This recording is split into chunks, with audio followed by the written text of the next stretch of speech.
ગોધાણા ગામમાં રક્ષાબંધનની અનોખી ઉજવણી। ભાદ્રવા સુદ તેરસના દિવસે ઉજવાય છે રક્ષાબંધન। ભાઈ અને બહેનના પવિત્ર બંધનને એક સૂતરની આંટીમાં બાંધી રાખે તે પર્વ એટલે રક્ષાબંધન। આ પર્વની ઉજવણી સામાન્ય રીતે દરેક જગ્યા પર શ્રાવણ સુદ પૂનમના દિવસે કરવામાં આવે છે, પરંતુ સમી તાલુકાના અંતરિયાળ એવા ગોધાણા ગામમાં ભાદરવા સુદ તેરસના રોજ રક્ષાબંધનના પર્વની ઉજવણી કરવામાં આવે છે। તેની પાછળ પણ એક ઇતિહાસ વણાયેલો છે। સમી તાલુકાનું ગોધાણા ગામ એકમાત્ર એવું ગામ જ્યાં રક્ષાબંધન શ્રાવણ સુદ પૂનમના દિવસે મનાવવામાં આવતી નથી, પરંતુ એની પાછળનું કારણ એ છે કે અંદાજિત 700-750 વર્ષ પહેલાં ગામના 4 યુવાન લોકો ગામના તળાવે હળિયા જીતવાની શરતે ગયેલા।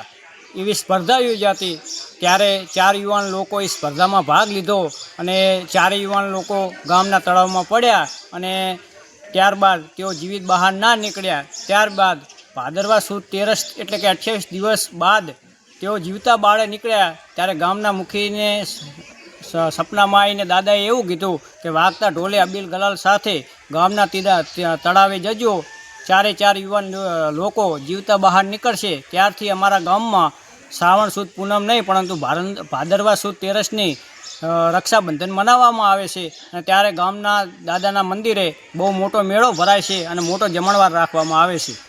આ પરંપરા અમે આજે પણ જાળવી રહ્યા છીએ। બેન દીકરીઓ દિવસે જ આવે છે અને અમારી બેન દીકરીઓ એ જ દિવસે ભાદરવા સુદ તેરસની અમને રાખડી બાંધવા આવે છે। શું નામ તમારું? નાળોદા નિલેશ કુમાર સોમાભાઈ।